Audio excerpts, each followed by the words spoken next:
Belarus. This is a country that we know so little about, despite it being a relatively big nation right there in the middle of Europe. We hear a lot about Belarus in a geopolitical sense, but we don't hear much about the actual common people who made up this intriguing country of population 9 million. I had always wanted to live on a Belarusian adventure ever since I was a kid, since I first saw the curious red and green flag on my first World Atlas that my mom gifted to me for my 6th birthday. A few years later, I decided to embark on a mission that proved to not be easy from the very start, as direct flights to the country from Italy and the rest of the EU have been banned since 2021.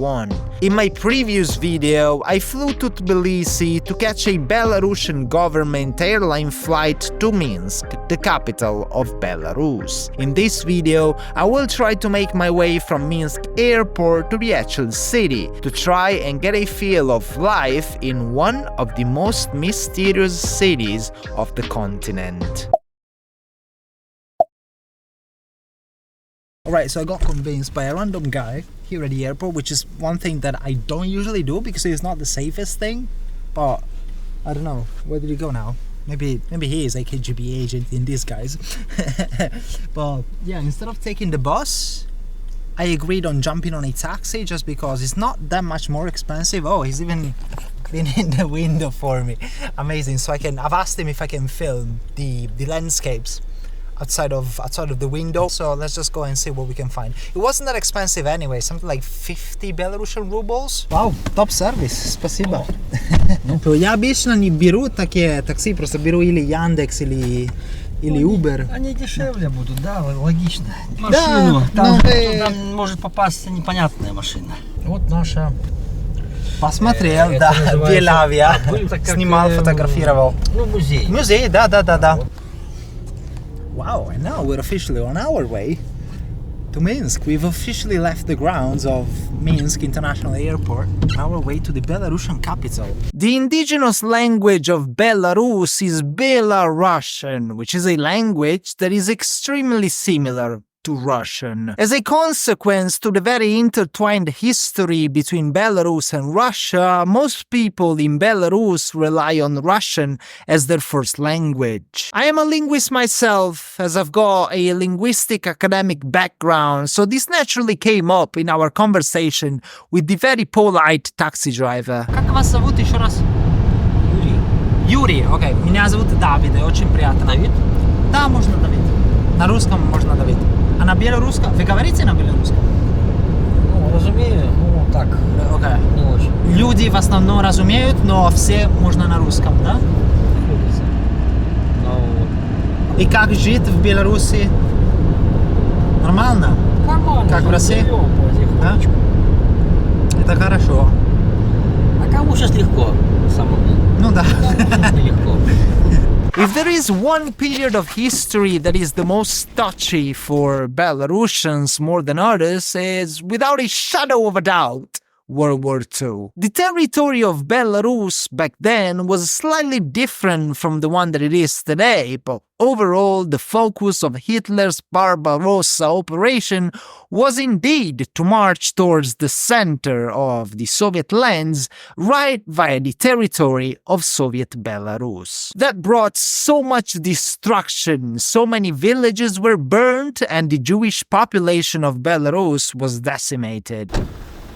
Alright, we have now stopped at a random parking lot in the middle of freaking nowhere just because halfway through the road between Minsk International Airport and the city center of Minsk, there's one of the most badass memorials that you are ever going to find all over Belarus, which is, obviously you've guessed it, it's a memorial to the people who've died in World War II. And it's exactly that one there. I've told the random taxi driver that it's gonna take me no more than 10 minutes to go all the way up there and then down, but I'm not quite sure. I just hope that it's not gonna take me something like 30 minutes and then he's gonna overcharge me. Oh god, I swear that I will never skip leg day ever again. in my life. But at least we've made it to the very top. Look at the amazing view from the Kurgan Slave over the wavy flatlands of Belarus. And now here we're surrounded by this panel, this circular panel right here, and it says Army Sovietской Army Освободительницы Slava. Definitely something that in some parts of the world can be considered quite controversial. The mosaic was reciting glory to the liberating army, glory to the Soviet army. I'm just translating here for you guys. You guys make your own conclusions. And you can see here the hammer and sickle, again with this mosaic, and you see the obelisk going all the way to the very top. And on the external side, you can see very brutalist faces. Some of the faces that you see very quite often in monuments of this kind, with a style that you see very much often in any monument dedicated to World War II, basically, to the Великая Отечественная война, to the Great Patriotic War. And now we can start our descent from what is probably one of the highest points of the whole of Belarus. Belarus is a country whose territory is very much flat, and that's the reason why the army of Nazi Germany back in the 1940s was able to pretty much take over the whole of the country pretty swiftly, and that's how it came out to be. I gotta be careful here. And that's how it came out to be that 25%, a quarter, 1/4 of the entire population of Belarus was wiped out during the Great Patriotic War, as they call it here, or the Second World War, as we call it in the rest of the world. That's why this is a very touchy topic here in Belarus. I gotta be careful, actually. And that's why you see many monuments like this all over the country, and that's effectively why people come to these monuments quite often, actually, to pay their respects. Здравствуйте еще раз. Это главная дорога у нас на Минск. Есть еще вот идет налево дорога через Великий Камень. Великий Камень это вот китайцы построили большой логистический центр такой. Вы настоящий гвиду, не только таксист тогда. After our halfway stop at the World War II Memorial, we continued on and eventually entered Minsk city grounds. You can see here the official Soviet sign, we're entering Minsk, Город-Герой, the hero city of Minsk. The 10-year-old inside of me was shivering with excitement. We were finally in a place that I had wanted to visit for a very, very long time, but just because it was our first time in Belarus, I was still a bit unsure on how to act around with my camera. Очень много, наверное, полицейских у вас есть, нет? Здесь в городе воинских частей много. Надо быть осторожным. Военная академия, слева будем сейчас проезжать. Хорошо, тогда куплю билеты в метро. Сколько стоит?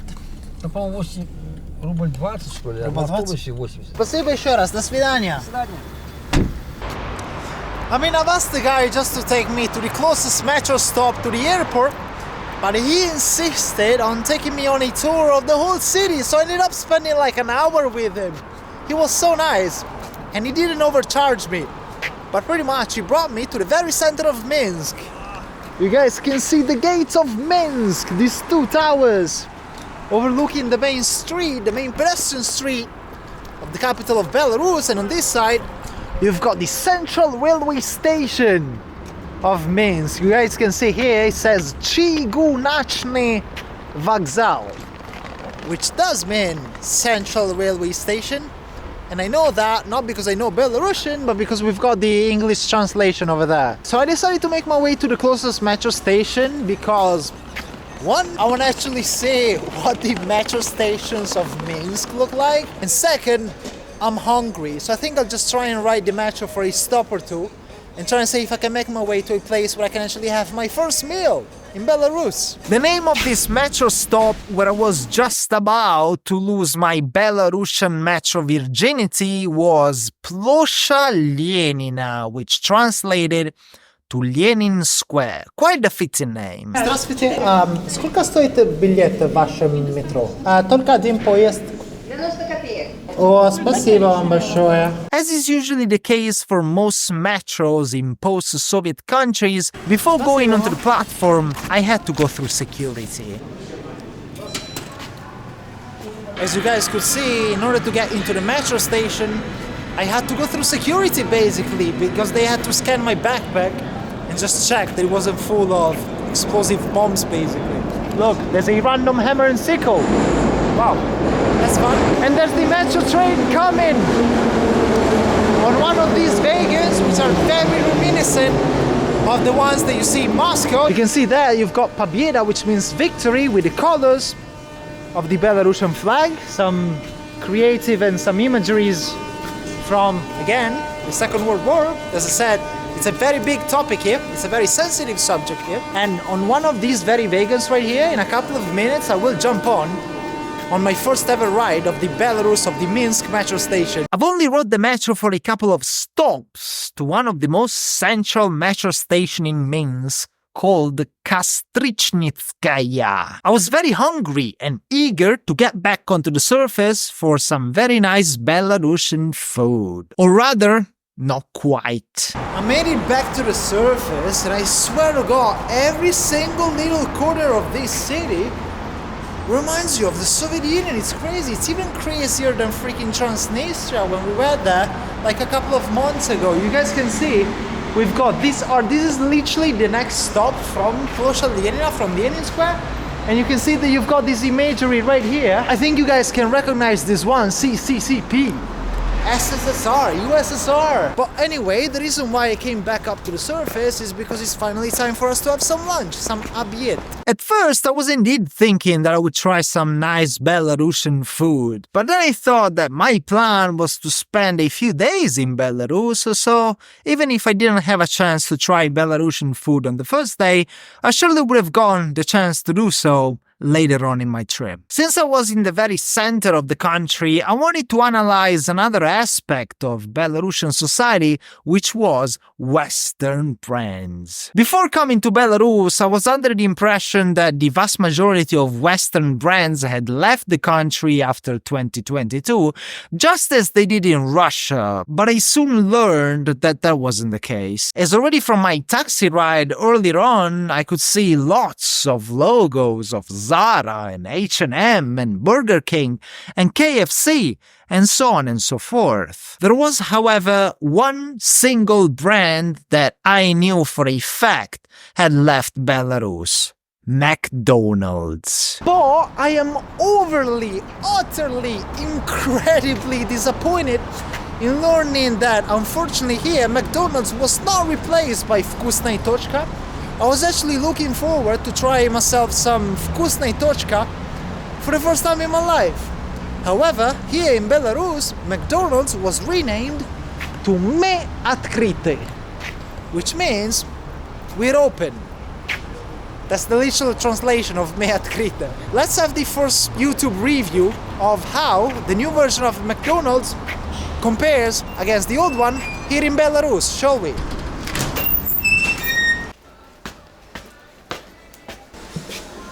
By the way, the fact that they've got this thing is perfect, because that means that I don't actually need to speak to anybody. Let's say English, Ruski or Belarusian. Let's go for English. Oh my god, literally everything is the same as McDonald's. I think it's just the font that is a bit different. Well, I don't know, I'm not even that much of a McDonald's connoisseur, so I wouldn't really even be able to tell whether the menus are actually different. These hamburgers and cheeseburgers look exactly the same as the ones from McDonald's.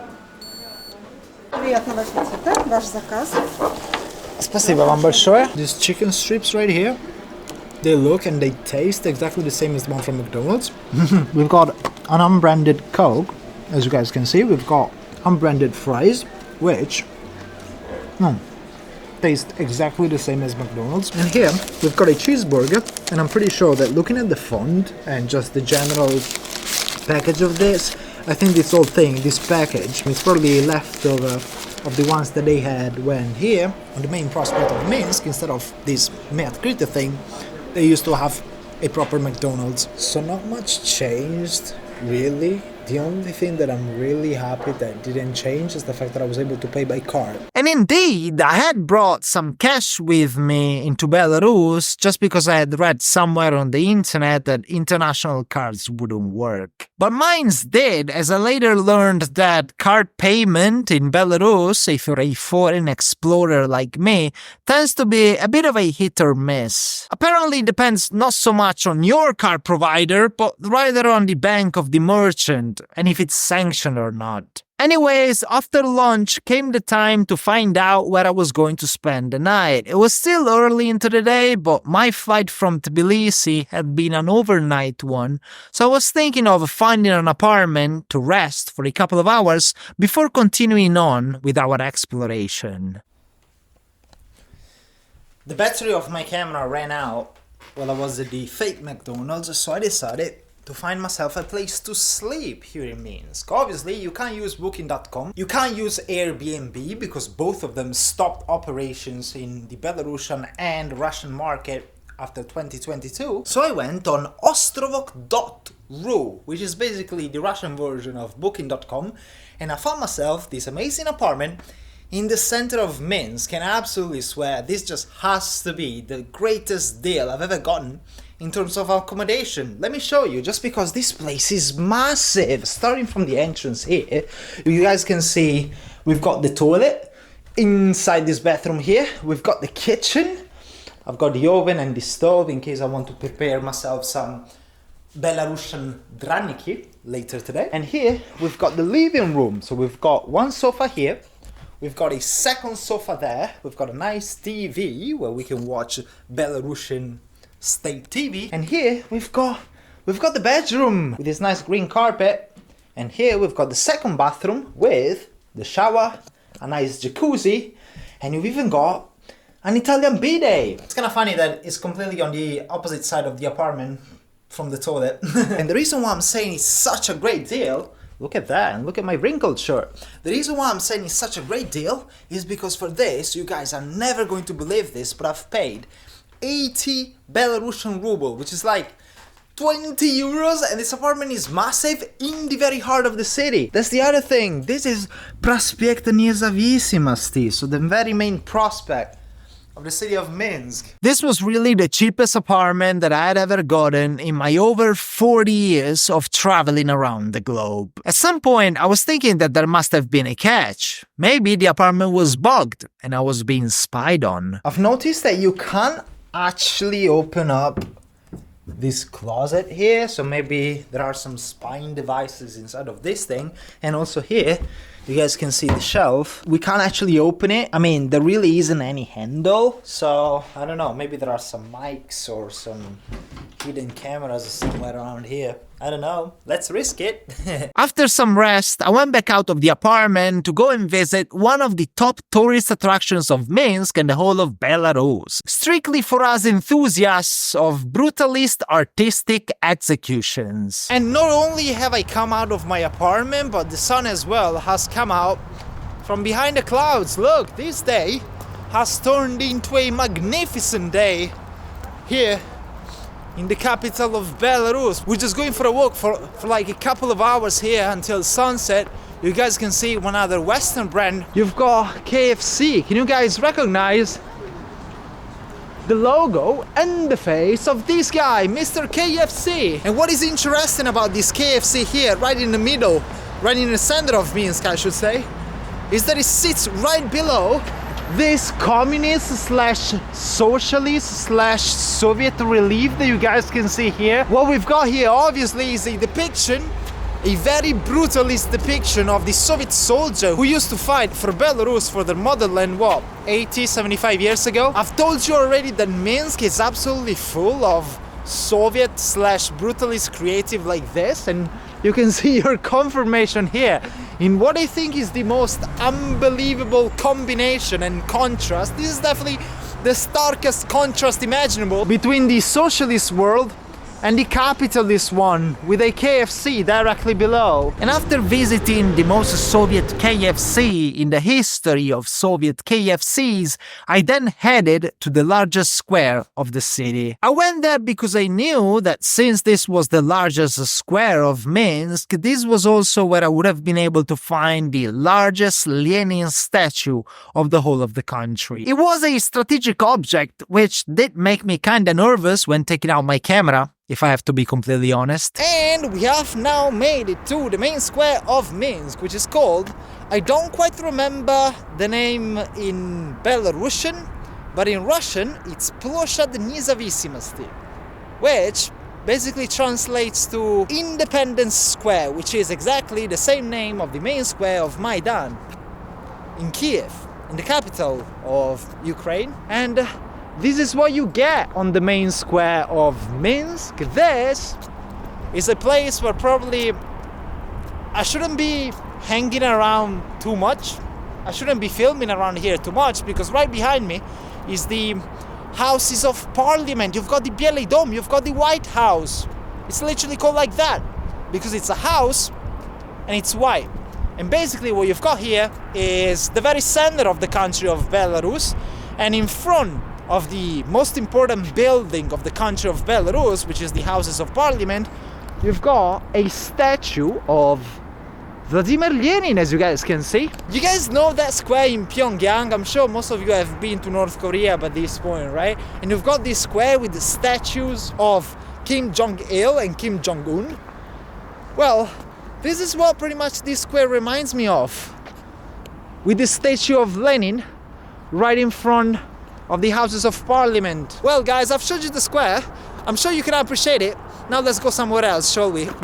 While I was getting some footage from the main square of Minsk, I bumped into one guy, or rather, one guy bumped into me. He happened to be a lone foreigner, just like me, traveling the vibrant streets of the capital of Belarus. And we bonded, and we decided to go for a drink.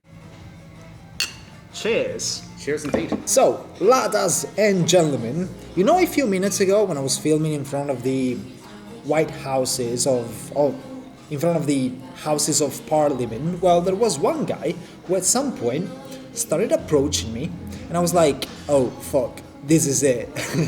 I thought it was the freaking KGB, but then it turns out that it was this random guy who turns out to be the only Irish guy living in Belarus. And pretty much he approached me and he said, hey, where are you from? And I was like, I'm from Italy. And the guy was like, I'm from Ireland, let's go for a beer.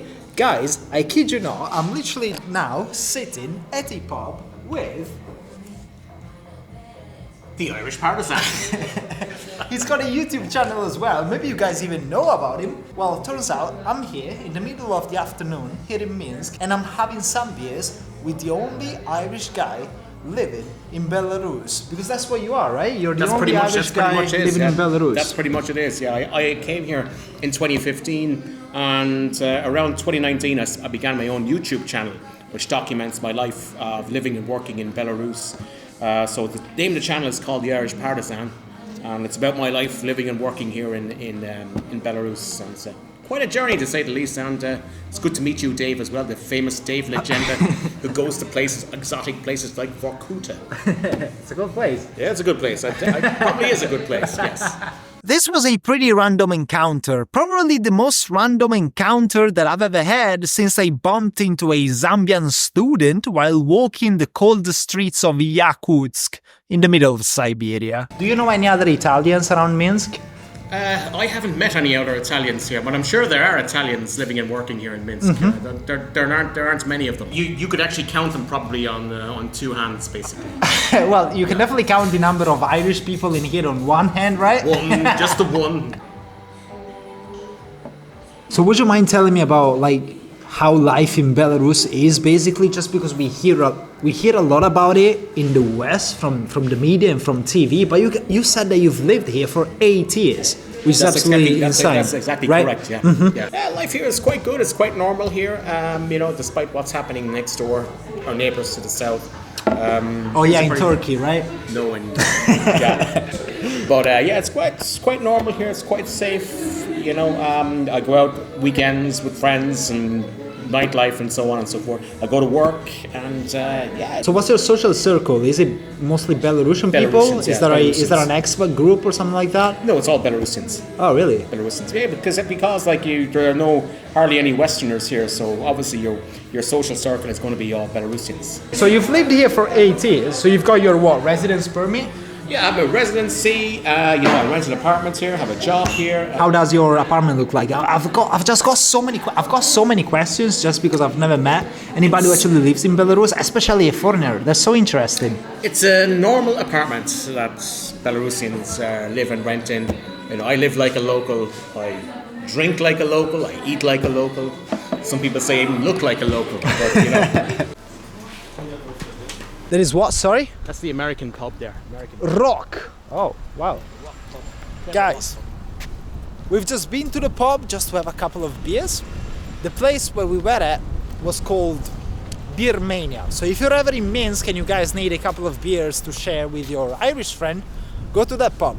Or if you fancy American stuff, you can go to the Rock Live pub. music here. Live music. On this side, where they've got live music and it's right next to this building right here where you've got a Belarusian flag, which makes me think that this too is a governmental building, which means that this too is one of the buildings that you're absolutely not supposed to film while you're in Minsk, basically.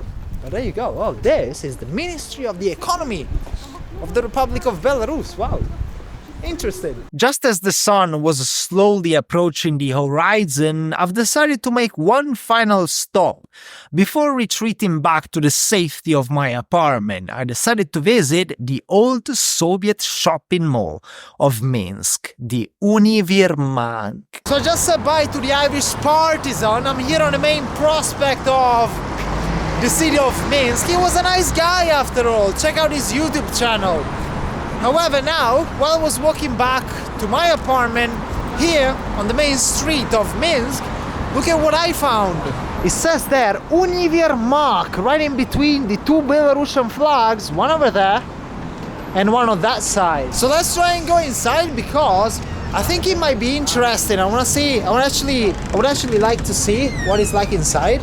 So let's go. Пожалуйста, пожалуйста. As you guys can see, this is sort of the main staircase leading from the entrance of this place to the upper floors. I actually don't know how many floors there are. I would say that it doesn't even look Soviet. It looks more like imperialist, maybe like Tsarist.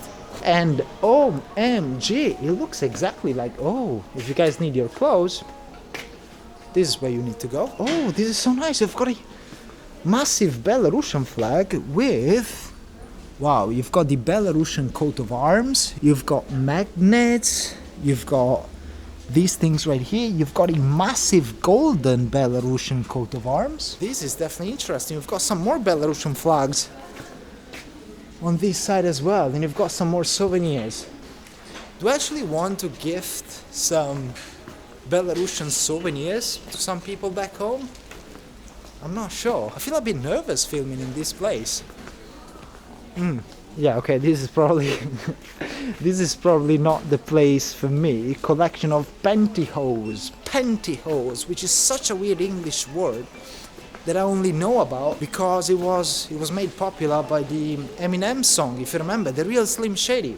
I don't quite remember how it went, but it definitely had something about women waving their pantyhose. Just to continue with the random vibe of this video, inside the shopping mall, I was also approached by a couple of young volunteers. It was fit for purpose though. We had spoken to Belarusians, we had spoken to an Irish guy about life in the capital of Belarus, so it only made sense that we would get an idea of the impression of the country from a young Uzbek immigrant. А что делает узбек в Беларуси? Здесь очень много узбеков? No, Нет? мало. Только ты? Вообще есть узбеки. Есть. тоже. Потому что в России я знаю, что есть много. Беларусь не очень как Потому что в популярное России направление. зарплаты большие, а тут не очень. Какая средняя зарплата здесь? Какая может быть? $400-500. А в России больше, говорят, да? В России от 1000.